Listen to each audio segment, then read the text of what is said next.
All right, guys, we're sitting in Portillo's in Chicago. Of course, Portillo's is a beloved institution here in this city and now all over the country. We get to cover restaurants, which is a lot of fun. Joe, I imagine you have a lot of fun covering this industry. What do you tell people when they ask you what you do for a living? Because it's interesting to explain that to people. There can be some misconceptions about what we do. Because I tell people I write about the restaurant business, and usually they assume that means I'm a restaurant critic and that I get to go out to eat a lot and get free meals and write reviews.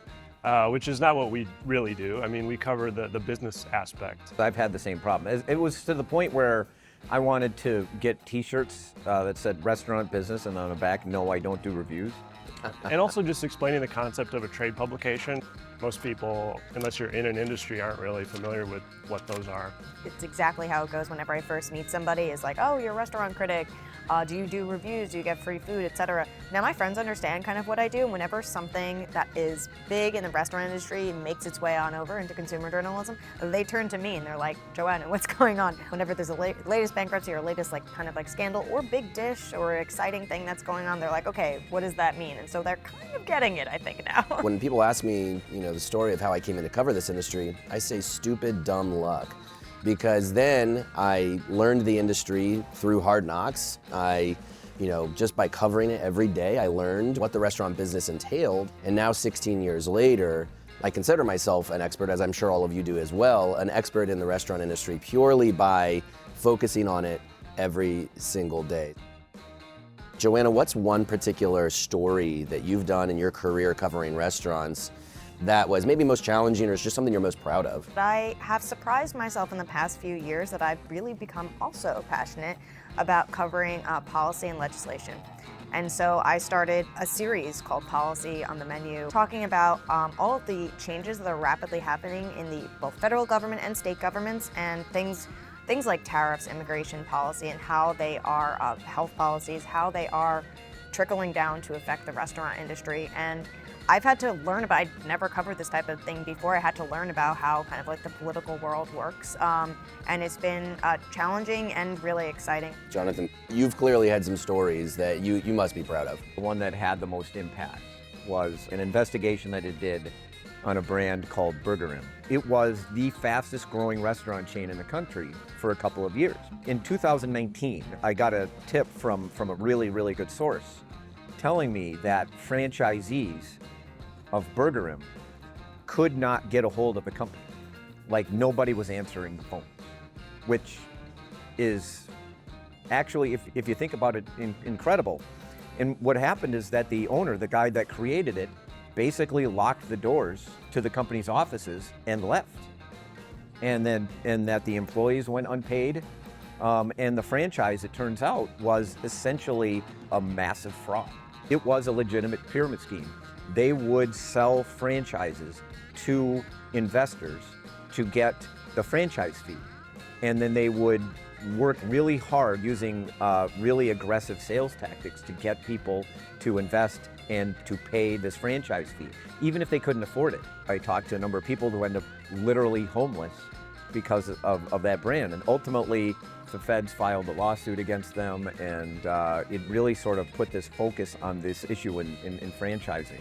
As I recall, the New York Times referenced your story in doing their own story on Burger Inn, so very impactful. The restaurant operation has gotten more and more complex over the years. We've all here at this table, we've covered this industry now for many, many years.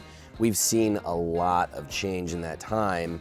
Joe, what kind of change have you seen in your years covering this industry? If you look at the past 5 years since the pandemic, it's been an incredible transformation. I mean, we're talking maybe a decade's worth of transformation in half that time.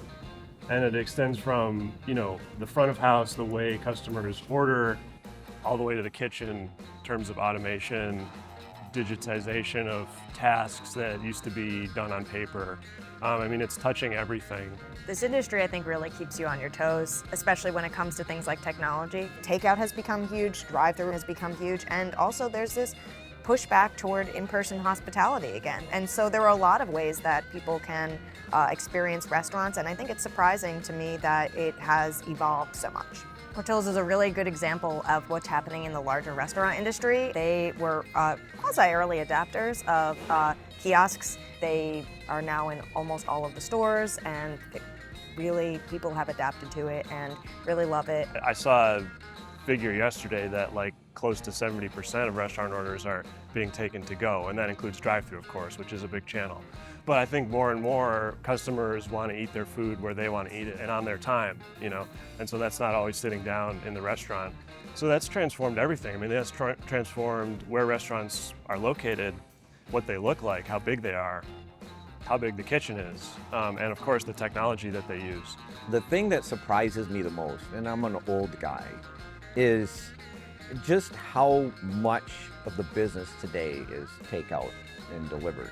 Third-party delivery companies are getting more and more power in the industry to dictate how a growing segment of consumers use the restaurant industry. And so it's almost becoming sort of like how you reserve hotel rooms now. So you go online and you might go to hotels.com or Priceline or whatever. That's where you're looking for your hotel rooms now, instead of going to the brands themselves. Yeah, if there's any guarantee in the restaurant industry, it's change. And that change is faster and faster. Now, especially with social media, you see TikTok and Instagram, you see trends pop up, and they're only trends for a short amount of time, and restaurants are trying to pounce on them. Like the swicy movement last year, sweet and spicy flavors, right? Suddenly that became hot on social media. So the pace of change is incredible.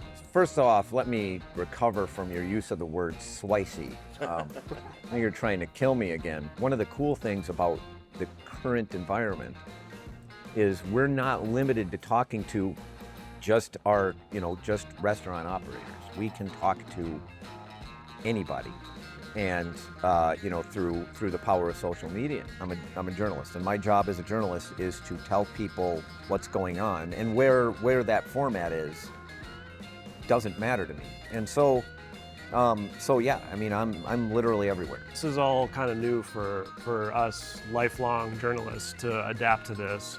I personally, I've liked LinkedIn as a way to share stuff and not only that, but like interact with people in the industry. And it allows you to flex your creative muscles a little bit more than just like outside of the parameters of writing. It allows you to figure out new ways to tell the story, and in some ways, not be the story, but be more of a figurehead in how you tell the story. The point is, like, you do actually on occasion have to show like who you are as a person. Yeah, it's relationship building, right? Yeah. And what better industry to have relationships in than the restaurant industry? Now, we are very lucky to be restaurant journalists because we're telling a human story, but we're telling an industry story at the same time.